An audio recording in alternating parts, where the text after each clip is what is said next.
तो प्रश्न नंबर 1 दे रखा है, बिना लंबी विभाजन प्रक्रिया किए मतलब लंबा भाग दिए बिना आप ये बताओ कि कोई भी परिमेय संख्या जो नीचे दे रखी है उसका दशमलव प्रसार शांत होगा या फिर अशांत आवर्ती होगा। तो पहले प्रश्न के हमने 6 भाग तो कर लिए थे, 1 2 3 इस प्रकार से 6 तो कर लिए थे।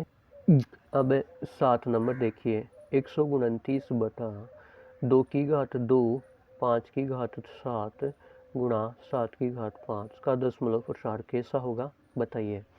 वैसे तो बच्चों देखने से ही पता चल जाता है कि इसके हर में अभाज्य गुणनखंड में 2 और 5 के अलावा भी एक गुणनखंड हमको दिख रहा है और वो क्या है, 7 है।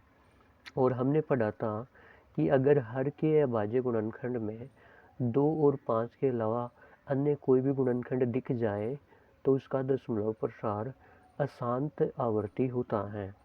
तो इस बात को ही हम नीचे लिख लेंगे। यहाँ हर का अभाज्य गुणनखंड करने पर 2 की घात 2 है तो 2 बार है, 2 गुणा 2। 5 की घात 7 है तो ये 7 बार है, 1 2 3 4 5 6 7। 7 की घात 5 है तो 7 5 बार है, 1 2 3 4 5। ये अभाज्य गुणनखंड है। और यहाँ आप देखो कि 2 और 5 के अलावा एक अन्य गुणनखंड भी है 7, तो इसका दशमलव प्रसार अशांत आवर्ती हो जाएगा। यहाँ हर के अभाज्य गुणनखंड में 2 और 5 के अलावा भी अन्य गुणनखंड है तो इसका दशमलव प्रसार अशांत आवर्ती होगा। अगला प्रश्न देखिए 8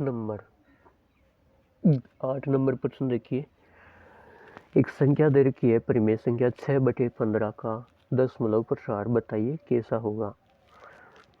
तो अगर ये दोनों संख्या ऊपर वाली और नीचे वाली किसी संख्या से कट रही है तो काट लो।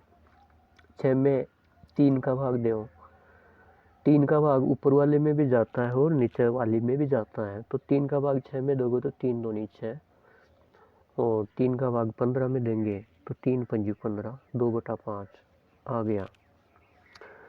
अब हर के अंदर हमारे पास में 5 है तो ये तो देखने से ही पता चल रहा है कि हर में जब 5 होता है तो उसका दशमलव प्रसार शांत होता है। इसी बात को हम लिख लेते हैं, यहाँ हर का अभाज्य गुणनखंड 5 है।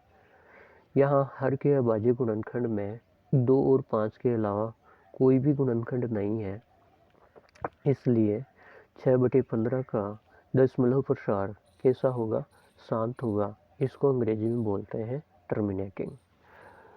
9 नंबर देखिए, 35/50 का दशमलव प्रसार ज्ञात कीजिए कैसा होगा। तो 35/50 में दोनों में 5 का भाग जा रहा है तो कटती है तो काट लीजिए। 5 का भाग 35 में जाएगा, 5 संता 35 और 5 का भाग 50 में जाएगा, 5 दाए 50, 7/10। अब यहाँ हर का अभाज्य गुणनखंड करेंगे तो हर 10 है, इसके अभाज्य गुणनखंड हो जाएंगे 2 गुणा 5 और अभाज्य गुणनखंड में 2 है और 5 है। और जब 2 और 5 होता है तो उसका दशमलव प्रसार शांत होता है। तो लिख लो, हर 10 के अभाज्य गुणनखंड में 2 और 5 के अलावा कोई भी गुणनखंड नहीं है तो 35/50 का दशमलव प्रसार कैसा होगा, शांत होगा। 10 नंबर देखिए, 77/210 का दशमलव प्रसार ज्ञात कीजिए कैसा होगा। तो अगर कोई संख्या का भाग जाता है दोनों में, अंश में और हर में, तो दे लो।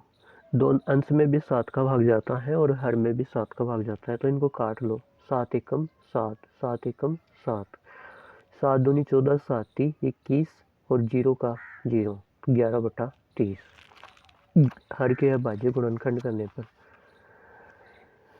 देख लो ये 30 है, इसके अभाज्य गुणनखंड कर लो, 2 का भाग दो 15 आएगा, 15 में 3 का भाग दो 3 पंजी 15, 5 आएगा, 5 में 5 का भाग दो 1 आएगा। तो 30 के अभाज्य गुणनखंड कितने हो गए, 2 गुणा 3 गुणा 5। अब हर के अभाज्य गुणनखंड में आपको 2 और 5 के अलावा एक गुणनखंड और दिख रहा है, कौन सा, 3, और जब कोई दूसरा गुणनखंड दिखता है 2 और 5 के अलावा तो उसका दशमलव प्रसार अशांत आवर्ती होता है। तो ये बात है, लिख लो। यहाँ हर 30 के अभाज्य गुणनखंड में 2 और 5 के अलावा भी एक अन्य गुणनखंड है, तो स्वतंत्र बटे 210 का दशमलव प्रसार अशांत आवर्ती होगा, और इसको अंग्रेजी में बोलते हैं नॉन टर्मिनेटिंग रिपीटिंग। तो ये प्रश्न नंबर 1 के पूरे 10 प्रश्न हो गए। अब हम अगली क्लास में प्रश्न नंबर 2 की बात करेंगे। Thank you.